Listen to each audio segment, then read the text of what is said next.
Listen carefully, not because I'm asking, because something inside you already knows this message is for you. You feel it, don't you?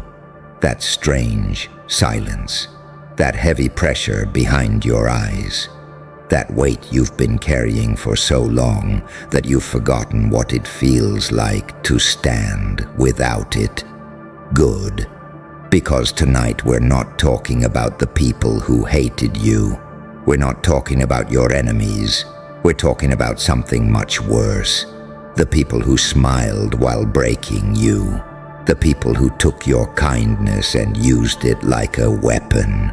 The people who found a heart made of gold and treated it like it was disposable. And that's the funny thing. People always talk about evil as if it arrives wearing a mask, as if darkness announces itself, as if betrayal comes with a warning label. No, the most dangerous monsters are the ones that convince you they're family, friends, lovers, allies, the ones who shake your hand while calculating the exact moment they'll stab you in the back.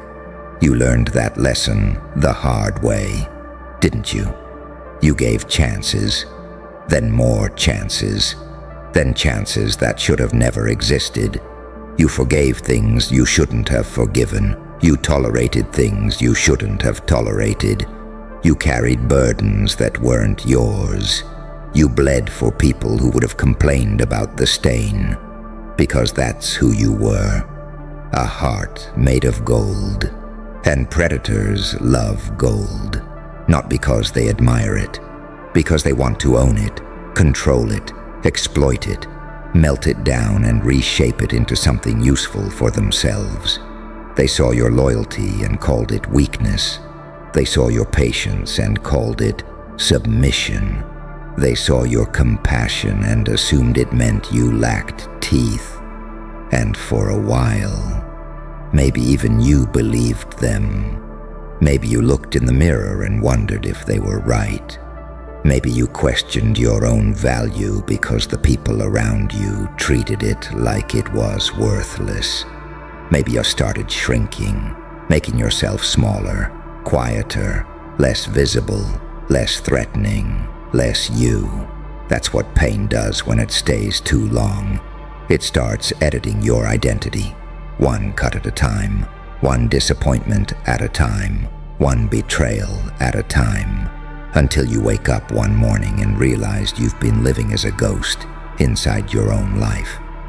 But here's the part they never expected. Pain is a strange teacher, cruel, unforgiving, merciless, but effective, because every scar carries information, every betrayal carries data, every disappointment contains a lesson hidden beneath the blood, and eventually, you stop asking why it happened. You start asking what it taught you. That's when everything changes, because the version of you that entered the fire isn't the version that leaves it. The person who trusts everyone eventually learns discernment. The person who gets abandoned eventually learns self-reliance. The person who gets betrayed eventually learns pattern recognition. And suddenly the wounds they created become the very tools that make you impossible to manipulate. That's the paradox. The thing meant to destroy you becomes the thing that transforms you. The poison becomes medicine. The prison becomes a training ground. The nightmare becomes an awakening. And now they're confused, terrified, not because you've become cruel, not because you've become evil, because you've become unpredictable. And unpredictability is power. See, people can control a saint. A saint always forgives, always explains, always sacrifices, always absorbs the damage. But what happens when the saint learns boundaries? What happens when the angel discovers self-respect?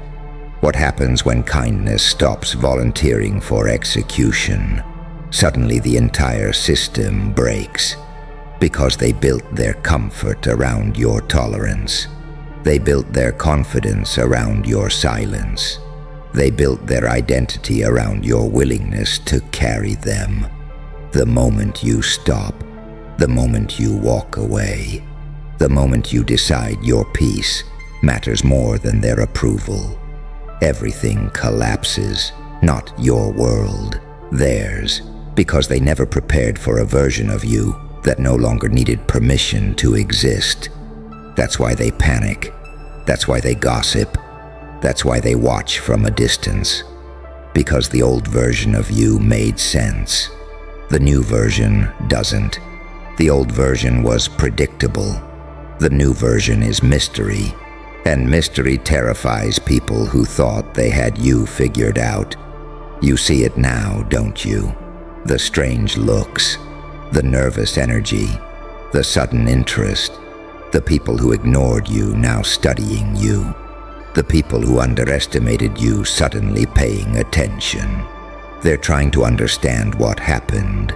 They're trying to locate the weakness they once exploited. But it's gone. Not because you're stronger, because you're different. There's a difference. Strength can be measured. Difference cannot. Strength follows rules. Difference rewrites them. And that's what evolution looks like. Not becoming harder, becoming deeper, not becoming colder, becoming wiser, not losing your heart, protecting it. A heart made of gold doesn't need to become stone. It just needs to stop offering itself to thieves. And that's the mistake they made. They thought suffering would make you smaller. Instead, it expanded your vision. They thought betrayal would make you weaker. Instead, it sharpened your instincts. They thought rejection would erase you. Instead, it introduced you to yourself. Now look at them, running from consequences they created, haunted by reflections they can't escape, fighting battles inside their own minds. Because the truth has a funny way of surviving. You can bury it, delay it, ignore it, but eventually it starts knocking. And when truth knocks, shadows start moving, because shadows know things. Shadows remember things. Shadows witness everything. The lies, the manipulation, the cruelty, the masks, the performances, everything. And eventually even their shadows become impossible to silence. That's why they look over their shoulders. That's why they can't sit comfortably in their own skin. That's why peace keeps escaping them. Because the enemy they fear most isn't you. It's the version of themselves they meet when nobody is watching. And that's a fight they cannot win through deception. Meanwhile, you keep moving, not seeking revenge, not chasing validation, not begging for understanding, just moving, growing, building, evolving. Because the greatest revenge isn't destruction, it's transformation. It's becoming so complete that the people who broke you can no longer recognize the person standing before them. It's becoming proof that survival was possible, that it's becoming evidence that pain failed, and that terrifies them more than any threat ever could. Because deep down they know something they don't want to admit, something they desperately hope isn't true. They know the heart they tried to destroy never actually died. It adapted, it learned, it evolved, and now it shines differently. Not brighter, stronger, not louder, clearer, not innocent, aware. The gold remains, but now it knows its value. And once gold discovers its value, the thieves lose their power forever. So remember this: you were never destroyed. You were refined. You were never abandoned by destiny. You were introduced to it. You were never buried. You were planted. And everything they did, every betrayal, every lie, every wound, every attempt to break your spirit, became the very foundation of the person you're becoming now. The heart made of gold still beats, but now it beats with wisdom, with awareness, with vision, and that's why the people who abused it can no longer sleep peacefully, because somewhere deep inside, they know a truth that cannot be escaped. They didn't create your ending. They accidentally created your beginning, and that's the part that keeps them awake. Not what you've done, what you've become. Because destruction is easy to understand. People understand collapse. People understand failure. People understand watching someone fall apart. They have categories for that, labels for that, explanations for that. But transformation terrifies people, especially the people who benefited from the weaker version of you. Because transformation creates a contradiction their minds cannot process. You were supposed to break. You were supposed to become bitter. You were supposed to become a warning story. You were supposed to disappear into the background and spend the rest of your life talking about what happened to you. Instead, you became something else, something they can't predict, something they can't control, something they can't define. And human beings fear what they cannot define. That's why they keep watching. That's why they keep checking. That's why your name somehow keeps finding its way into conversations you aren't even part of. You think they're studying your success. They're not. They're studying your recovery, because your recovery exposes their lie. Your growth exposes their narrative. Your existence exposes their failure. The moment you stood back up, every excuse they ever told themselves started collapsing. Every justification, every rationalization, every story they invented to make themselves feel innocent, gone. Because there you are, still breathing, still walking, still becoming. And every step you take feels like evidence. Evidence that they were wrong. Evidence that they underestimated you. Evidence that pain did not have the final word. You know what's fascinating? The people who hurt you often think they understand darkness. They think they're dangerous because they're willing to betray, because they're willing to manipulate, because they're willing to deceive. But that's not darkness. That's weakness wearing black clothing. Real darkness is surviving what should have destroyed you. Real darkness is staring directly into abandonment and refusing to abandon yourself. Real darkness is standing in the ruins of everything you believed and building a new kingdom from the ashes. Anybody can become cruel. Anybody can become selfish. Anybody can become destructive. That's easy. The difficult thing, the terrifying thing, is becoming powerful without becoming the monster that hurt you. And that's where your journey became different, because there were moments, weren't there? Moments when rage felt easier, moments when revenge felt justified, moments when hatred seemed reasonable, moments when you looked at the world and thought, maybe kindness was a mistake. Maybe trust was a mistake. Maybe love was a mistake. Maybe being good was just another word for being naive. And honestly, part of you wanted to believe it, because believing it would have been simpler. If kindness is weakness, then the solution is easy. Become ruthless.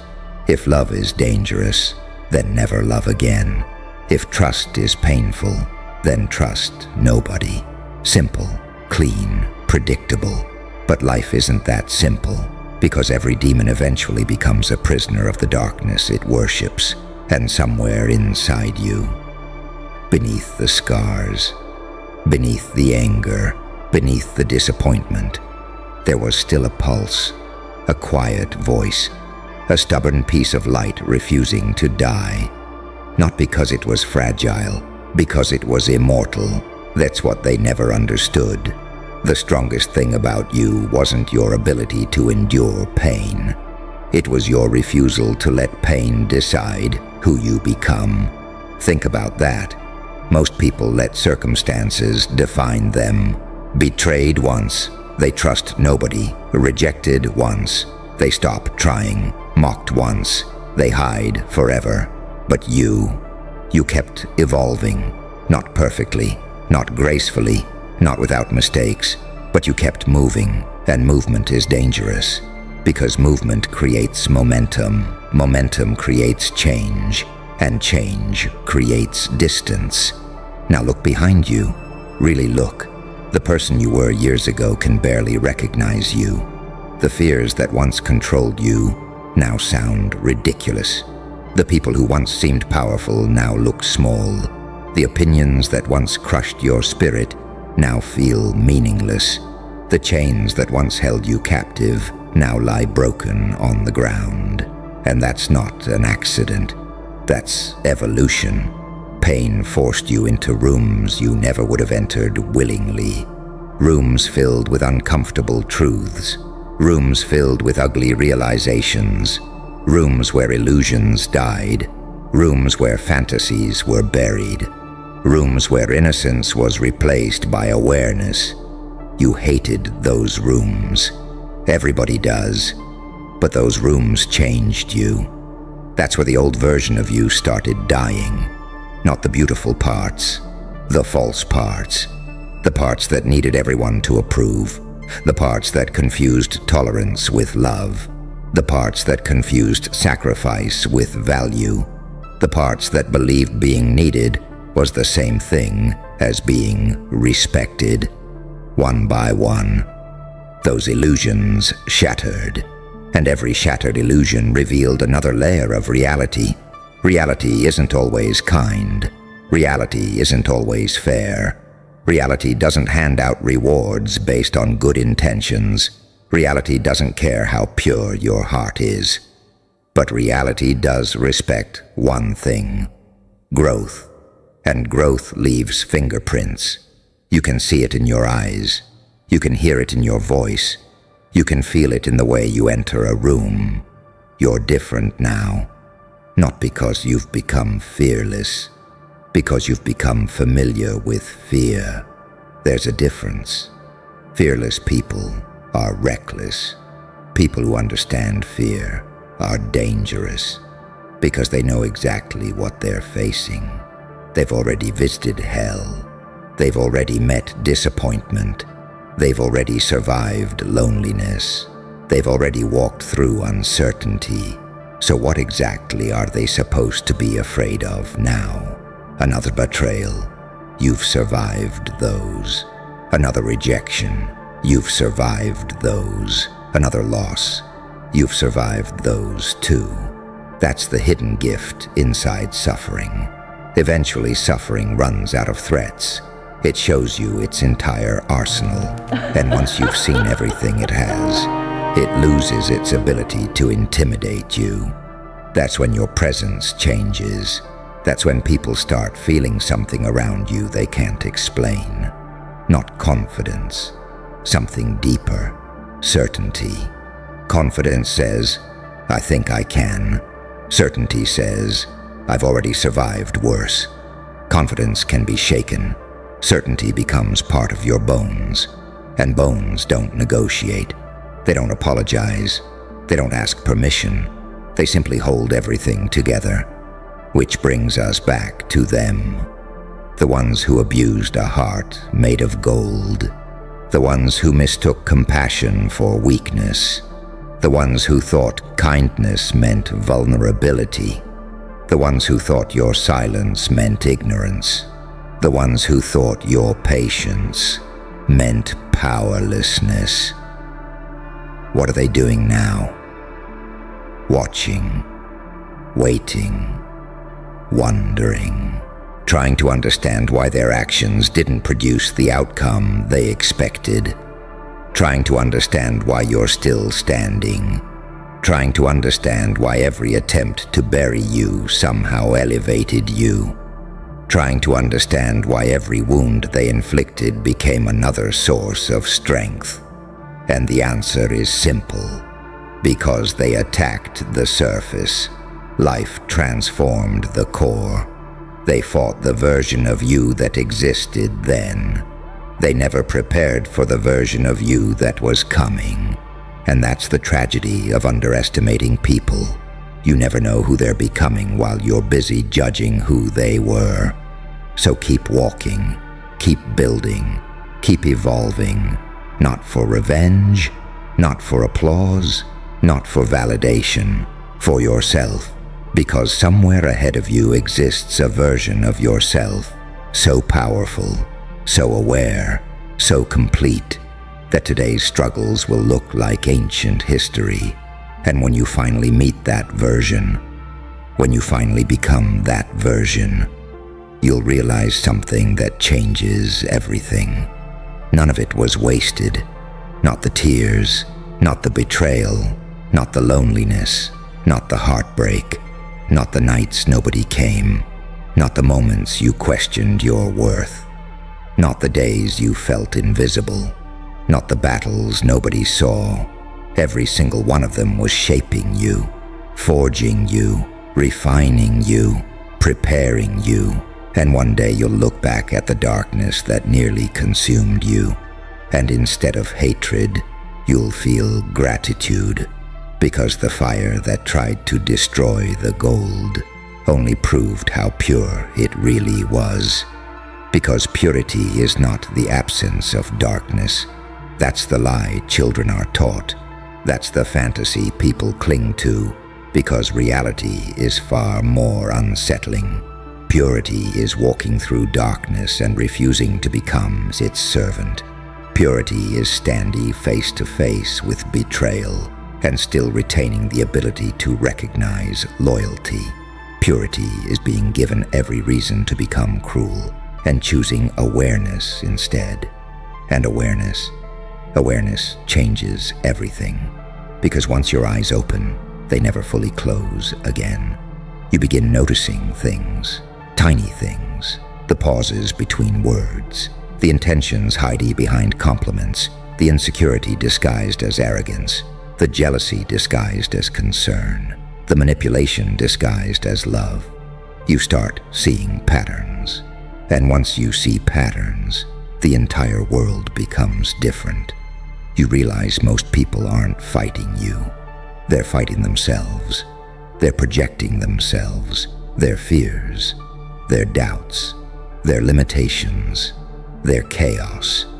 You were simply the nearest screen available, the nearest mirror available, the nearest target available. And that's why so many of them attacked you. Not because of what you lacked, because of what you represented. Potential. Potential makes insecure people nervous. Authenticity makes performative people uncomfortable. Resilience makes fragile egos panic. And growth. Growth is offensive to anyone committed to remaining stagnant. Every step forward you take becomes evidence that excuses are optional. That's why some people secretly wanted you to fail. Not because failure would benefit them, because your success threatens the story they tell themselves. The story that says improvement is impossible. The story that says change is unrealistic. The story that says dreams are childish. The story that says effort doesn't matter. The story that says suffering automatically makes someone a victim forever. Then you show up, still moving, still building, still rising, and suddenly their entire philosophy develops cracks. You become living proof that pain is not always the end of the story, and people hate evidence that contradicts their excuses. That's why your existence irritates certain individuals. Not because you're perfect, not because you're special, because you're evolving. And evolution is difficult to watch when you've chosen comfort over growth. But here's the most dangerous realization of all. The people who abused your heart, They were never the final boss. The real battle was never them. The real battle was the version of yourself that believed them, the version that absorbed every insult, the version that internalized every rejection, the version that mistook mistreatment for truth, the version that thought being wounded meant being worthless. That was the enemy, not them, the voice, the belief, the poison, the narrative. That's what had to die. Because the moment that narrative dies, everything changes. The moment you stop measuring yourself through the eyes of people who never understood your value, everything changes. The moment you stop asking the world for permission to exist, everything changes. The moment you realize that not everybody deserves access to your heart, everything changes. Because value doesn't increase when it's available to everyone. Value increases when it's protected. Think about gold. Gold isn't precious because it's everywhere. It's precious because it's rare. Because it's protected. Because access is limited. And your heart is no different. For too long, you treated your soul like public property. You handed out pieces of yourself to people who hadn't earned them. You opened doors for people who brought destruction inside. You offered loyalty to people who viewed loyalty as a weakness. You gave energy to people who specialized in draining it. And then you wondered why you felt exhausted, why you felt empty, why you felt disconnected. The answer was simple. You were watering weeds and wondering why flowers weren't growing. You were feeding thieves and starving your future. You were investing in people who had already decided they wouldn't invest in you. But now you know better. And knowledge is irreversible. Once awareness arrives, innocence cannot return. You can never again become the person who didn't know, the person who ignored red flags, the person who excused everything, the person who kept setting themselves on fire to keep others warm. That person is gone, not because they are weak, because they completed their purpose. They got you here, and now a different version is emerging, a version that understands something terrifying. Boundaries are not cruelty. Distance is not hatred. Silence is not weakness. Walking away is not surrender. Protecting your peace is not selfishness. It's wisdom. It's maturity. It's survival.